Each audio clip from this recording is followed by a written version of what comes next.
आर्थिक पहल को हम देखते हैं कि म्यांमार, बांग्लादेश, लाओस, थाईलैंड की जो आर्थिक पहल है उसे हम क्या नाम देते हैं? लुक ईस्ट पॉलिसी, पूर्व की ओर देखो नीति। और ये कब से चली आ रही है? ये जो पॉलिसी है ये 1947 से ही एक तरह से चली आ रही है। और फिर हमने पूर्व की ओर देखो नीति को 1991 के बाद एक नए रूप में सामने रखा और उदारीकरण, निजीकरण, वैश्वीकरण के दौर में हमने जो पूर्व ईस्ट के देश है उनके ऊपर फोकस किया। फिर हम थोड़ा और आगे बढ़े और हमने 1996 में गुजराल सिद्धांत बनाया और गुजराल सिद्धांत बना करके पड़ोसियों को असीमित मदद देने का वादा किया। और फिर तुरंत बाद 1997 में हमने बिम्स्टेक को महत्व दिया और बिम्स्टेक बना करके बे ऑफ बंगाल इनिशिएटिव और इकोनॉमिक कोऑपरेशन के माध्यम से जो देश लगे हुए हैं उन सब देशों को, बांग्लादेश हुआ, लाओस हुआ, थाईलैंड हुआ, ठीक है, इन सब के ऊपर हमने म्यांमार के ऊपर फोकस करना शुरू किया। तो ये जो क्षेत्र है हमारे लिए बहुत तरह से महत्वपूर्ण है।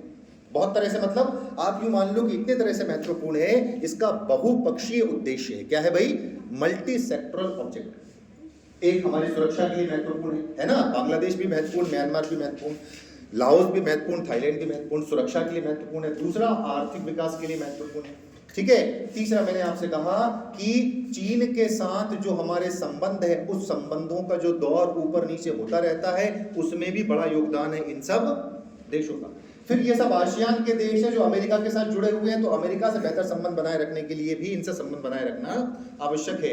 और उससे भी बड़ी बात जो मैं आपको पिछली क्लास में कह चुका हूं, उससे भी बड़ी बात क्या है कि आने वाला जो भविष्य है, आने वाला जो समय है वो किन देशों का है?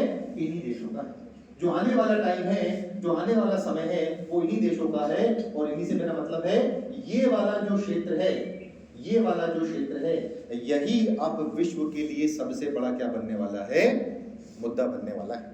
उसका कारण क्या है? उसका कारण ये है कि अमेरिका में जितना डेवलपमेंट होना था हो चुका, यहाँ जो स्थितियां हैं अपने हिसाब से चल रही हैं। यूरोप में डेवलपमेंट एक सीमा पर पहुंच गया है, अफ्रीका में धीरे धीरे चीजें आगे बढ़ेंगी, पर यहाँ आप देखेंगे बहुत ज्यादा उथल पुथल है। एक तो उथल पुथल है और दूसरा एक बात और देखिएगा आप कि पूरे विश्व का व्यापार इस समय, पूरे विश्व का ट्रेड हिंद महासागर से होकर के जाता है, इंडियन ओशियन से जाकर के हो रहा है। और इन देशों से, जिन आसियान देशों का नाम मैंने लिया आपसे, इन देशों के साथ इस वक्त हर एक देश व्यापार करना चाहता है। और व्यापार करोगे कहां से भाई? रास्ता तो इंडियन ओशियन ही है। यूरोप वालों को व्यापार करना है इंडियन ओशियन, अफ्रीका वालों को व्यापार करना है इंडियन ओशियन, हिंद महासागर, अमेरिका वालों को व्यापार करना है हिंद महासागर। इसलिए मैंने आपसे कहा कि हिंद महासागर और आसियान के देश, यानी जो साउथ आपका ईस्ट एशिया है, इसका महत्व तेजी से बढ़ता चला जा रहा है। जैसे कि 80-90 के दशक में सर्वाधिक महत्व किसका है? सेंट्रल एशिया वाली एरिया का। किसका? सेंट्रल एशिया का। और सारे तेल की कुओं की लड़ाई हो रही है ईरान के बीच में, इराक के बीच में, ये आपस में लड़ रहे हैं, तो कहीं जो है आपका अमेरिका वाले आक्रमण कर रहे हैं, कंटिन्यू। और अब किस पे हो गया है आपका? तो विद्वान जो है वो यदि भविष्य बताते हैं तो कहते हैं कि तीसरा विश्व युद्ध होता है, थर्ड वर्ल्ड वॉर होता है, तो अब वो किसकी वजह से होगा?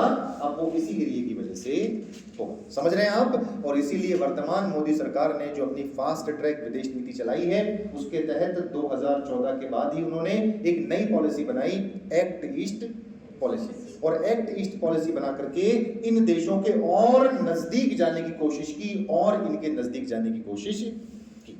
और उसी के लिए कनेक्टिविटी को आगे बढ़ाया, परिवहन को आगे बढ़ाया। और आप देखेंगे कि भारत से होते हुए बांग्लादेश, फिर म्यांमार, फिर थाईलैंड, फिर लाओस, और नीचे तक जो है आपका स्थलीय मार्ग को मलेशिया तक जोड़ने की कोशिश की गई। तो मैंने आपसे क्या कहा कि आप देखिएगा वर्तमान सिनेरियो इसी को लेकर के होने वाला है। ठीक है भाई, आगे